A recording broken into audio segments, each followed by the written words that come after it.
In 122 AD, a Roman emperor stood at the edge of the civilized world, gazing north into the mists of barbarian lands. He saw no friends, no riches, only anarchy, revolution, and perpetual warfare. So he constructed a line, a stone garland, around the throat of Britain. It was not a wall, it was something greater. It was power. It was Rome. And for almost 300 years, it existed between civilization and barbarism. This is the history of Hadrian's Wall, Rome's greatest frontier. In the early 2nd century AD, Britannia was Rome's most vexing province. Since the brutal conquest under Emperor Claudius in 43 AD, Roman legions had fought for decades to hold the island. Rebellions were frequent, from Boudicca's disastrous uprising in 60 AD to the constant raids from the north. The country made it all worse. Dense forests impenetrable, rocky highlands, and seemingly endless bogs. It was a land where discipline met wildness and barely held on. By 117 AD, Emperor Trajan had died after a series of debilitating wars in Dacia and the east. His successor, Publius Aelius Hadrianus, Hadrian, inherited an empire stretched to the breaking point. Hadrian was not a warmonger, as Trajan was. He was a consolidator, a planner, and above all, a builder. He traveled the empire not to expand it, but to render it secure. In 122 AD, Hadrian arrived in Britannia. What he saw shocked him. The northern frontier was in disarray. Hostile tribes such as the Brigantes, Selgovae, and Caledonians refused Roman rule. Garrisons were isolated, roads were unsafe, trade was disrupted, and most of all, Roman rule was in name only. Hadrian issued an order that would echo down the ages to separate the Romans from the barbarians. The solution? A wall. Not a fort, not a ditch, but a 73-mile-long stone and turf rampart that slices across the island's narrowest point. From the River Tyne near Newcastle in the east to the Solway Firth near Carlisle in the west. This would be Hadrian's Wall, Rome's most complex frontier defense. Work began nearly immediately. 3 legions were used: Legio II Augusta, Legio VI Victrix, and Legio Feats Valeria Victrix. Over 15,000 men, with the help of auxiliary troops and native labor. Years it would take to finish, but from the first stone, it was a message. Rome is here. Rome will not leave. By 125 AD, the Great Wall was already converting the northern border into a Romanized military region. But Hadrian's Wall was never solely a barrier. It was a control machine, a frontier in life. It vibrated with discipline, activity, and vigilance mile after mile. The wall itself was 3 to 6 meters high, varying with the country, and around 2.5 to 3 meters wide. It was not a straight edge. It curled and followed the shape of the land, twisting over hills and rivers like a snake made of stone. At each Roman mile, around 1,480 meters, there was a mile castle, a fortified gateway with 8 to 32 soldiers guarding it. They were checkpoints, sentry posts, and customs houses for those who wanted to travel through. Between every one of these mile castles, there were turrets, a third of a mile apart. From these elevated points, the sentries could sound alarm, watch the hills, or look out over the plains.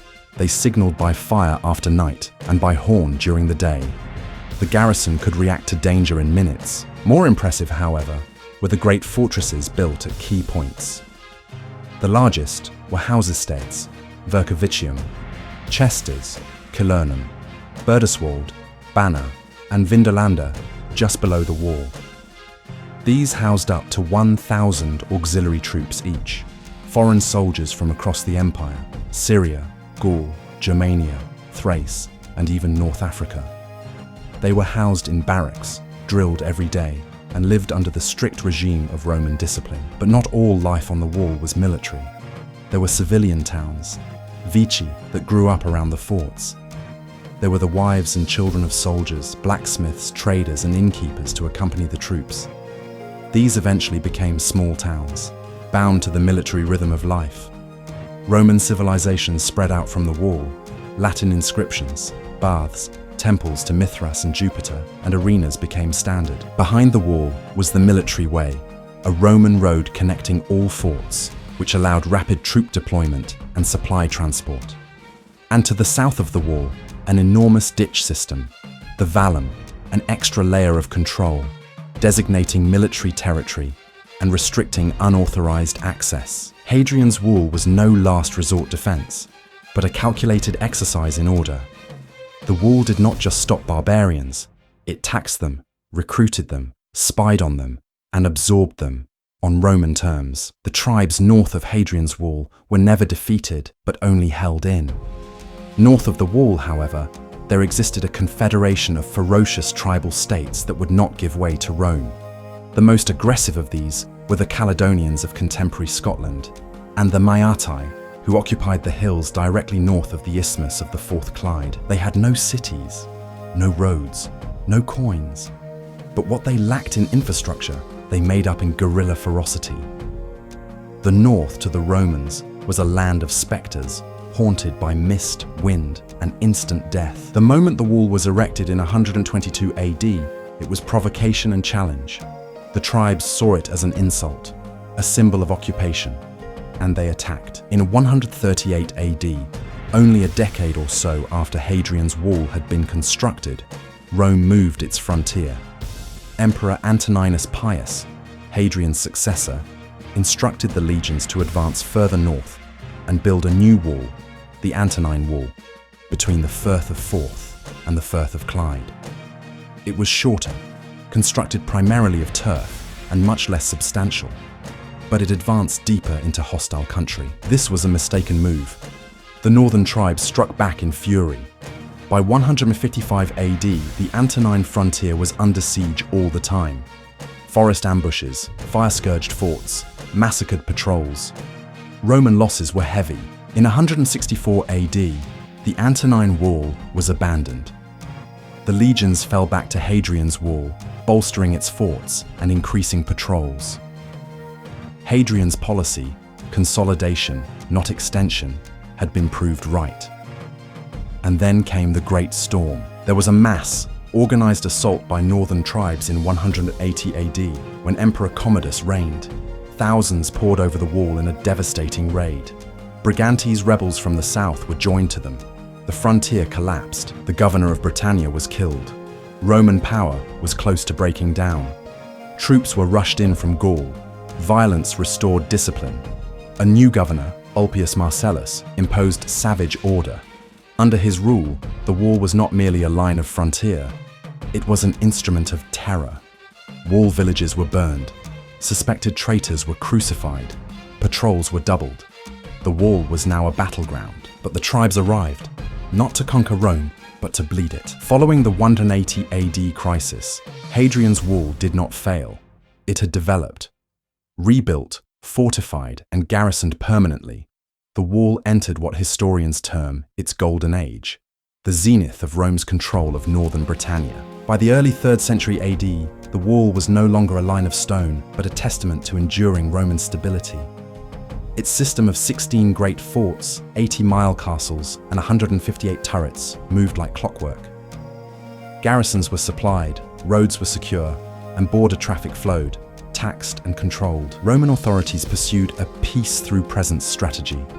The principle was simple: fill the frontier not with power, but with presence. Day and night, troops marched. Market towns buzzed with trade. Stone monuments praised Roman rule. Gods like Mithras, Jupiter, and Mars Ultor were revered in temples built along with fort gates. There was a unique religious cult in the wall, Mithraism, a mystery cult popular among Roman soldiers. There was a temple to Mithras at Carabur, altars carved with scenes of killing the cosmic bull, initiation rituals, and Romanized symbolism applied to Eastern myth. This eclecticism was a feature of frontier life. The Vindolanda tablets, discovered south of the wall, reveal a remarkable snapshot of everyday life. Ink on thin wood, they are among the oldest Roman writing in Britain. One of the soldiers complains of cold socks. Another invites someone to a birthday. A centurion asks for more beer. This wasn't just a line of troops. It was a living community. Commerce thrived. Roman goods moved north, furs, slaves, and animal pelts south. Relations with allied tribes were made official. Certain northern chiefs were constituted as client kings. They were provided with Roman gifts, Roman brides, and Roman duties. Hadrian's Wall was now a cultural membrane, permeable but guarded. It permitted the introduction of trade, talent, and influence. Yet it was ever ready, in case peace should break. For nearly a century, Hadrian's Wall stood as a symbol of Roman authority. But as the 3rd century AD progressed, the empire itself was falling apart. It began in 235 AD with the assassination of Emperor Severus Alexander, sending the empire into a 50-year decline now called the Crisis of the 3rd century. Britain, that one-time secure Roman stronghold, began to feel the vibrations. Emperors rose and fell in a matter of months. Usurpers declared rival empires. Legions mutinied. Governors rebelled. Along the border, the garrison of the wall fell away. Supply lines vanished. Morale vanished. In 260 AD, the empire completely divided. A breakaway state, the Gallic Empire, was formed by General Postumus, which governed Britain, Gaul, and Spain. Despite the fact that Postumus was a competent leader, the instability in the area was now clear even from the walls themselves. For the northern tribes, this was a chance. By 270 AD, the raids had resumed. This time they were larger, bolder, and more structured. Defenses were broken. Forts like Corbridge and Chester's were sacked. Roman patrols were slaughtered. Entire stretches of the wall went silent. Rome responded in desperation. In 286 AD, they appointed a tough naval commander, Carausius, to chase off raiders. But he quickly declared himself Britain's emperor, another breakaway state. For 7 years, the wall was not Rome's, but Carausius's. By 296 AD, Rome had at last suppressed the rebellion. Emperor Constantius the Folklorus, the father of Constantine the Great, reconquered Britain and began rebuilding. The wall was rebuilt, the forts were refortified, troops were reinstated. Order was re-established for a while, but nothing was ever quite the same. Even as Rome recovered, Britain grew increasingly isolated. The wall, that great military nerve and trading artery, grew increasingly militarized. More troops, fewer merchants, and constant threat of incursion. The Roman world was changing. Christianity was on the rise. Taxes were crushing. Armies were shrinking. As the 4th century began, Hadrian's Wall no longer felt like the frontier of a great empire. It felt like the frontier of a dying one. By the early 5th century AD, the Roman world was on the brink of collapse. On the continent, entire provinces collapsed. The frontiers along the Rhine and Danube were broken. The Visigoths besieged Rome in 410 AD, a blow so devastating that even pagan temples were reduced to silence. Britain, formerly the remotest outpost of Roman power, now remained isolated. Emperor Honorius, frantic and amazed, issued a now famous edict in 410 AD. Britain's cities are to fend for themselves. It was not a formal abandonment. It was an acceptance of reality. Hadrian's Wall, a bulwark of empire for nearly 300 years, was already collapsing. Garrisons were underfunded. Officers were unpaid. Civilian communities flourishing in the shadow of Rome were now at risk of lawlessness. Inscriptions vanished. Markets disappeared. Banners and soldiers once marched along the wall were now empty memories. Archaeological records reveal that forts on Rediscovering, Chester's, and Housesteads were still occupied through to the early 5th century, but now more as local strongpoints rather than imperial bases. The soldiers were no longer professional legionaries.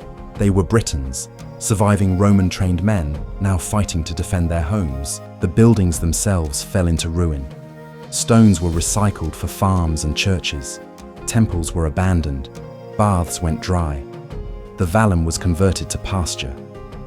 And the great old road, the military way, vanished under weeds and years. But not all memory was lost. In the following centuries, myths arose. The wall was made by giants, forged by King Arthur, built by a legendary Roman emperor named Hadrian, who possessed divine powers. Pieces of factuality were retained through oral tradition, enough to wonder, but not enough to understand. Hadrian's Wall had never been breached in battle. It had disappeared in the mist, silent, cold, and watchful. It had done what it was meant to do. It had marked the edge of a world, and even in devastation, it persisted. For nearly 1900 years, Hadrian's Wall has stood. No longer does it hold soldiers, no horns blow from its towers, but in every stone that remains, the breath of the empire endures. With the departure of the Romans, the wall fell into a deep slumber. Centuries passed, and it was stripped of its stone, covered with earth, eaten away. Medieval villagers knew it by the name of the Devil's Wall, doubting that any human could have built such a thing. Later myths described it as the Giant's Hedge, and yet it remained. During the 18th century, when Enlightenment Britain was reaching out to investigate its northern perimeter, scholars and antiquarians started to venture out and research it. They found inscriptions, altars, bathhouses, coins, and tombs. The wall was no longer myth, it was remembrance, rediscovered. Men like William Camden and John Horsley charted it. Others excavated its forts. By the 19th century, industrial Britain's rise had started tearing down sections of the wall. Railroads, roads, and houses sliced across the ancient Roman line. But in the midst of the destruction, preservation started. John Clayton, a wealthy lawyer and antiquarian, bought vast tracts of the wall to save it in 1894, beginning what would become the Clayton Collection. Hadrian's Wall is now one of the best, respected, and most researched Roman monuments around the world. It was declared a UNESCO World Heritage Site in 1987. Modern archaeology still finds treasures, shoes, letters, swords, even toys belonging to children, exposed for centuries in the cold earth of northern England. Hadrian's Wall is more than ruins. It's a history etched in stone. It's a story of conquest, of fear, of order, of fall. It's a story of empires and their destruction. And to those who walk its wind-battered length today, among the birds and grass and rock, there is something eerily timeless. You are no longer in England. You are on the doorstep of Rome. Hadrian's Wall was never intended to last forever, but it has. Silent and in stone, it reminds us of the strength of the empire and its mortality. From a dream of an emperor to the steps of a passing tourist, it has watched the centuries pass by, and yet still it stands, alone, proud, immortal,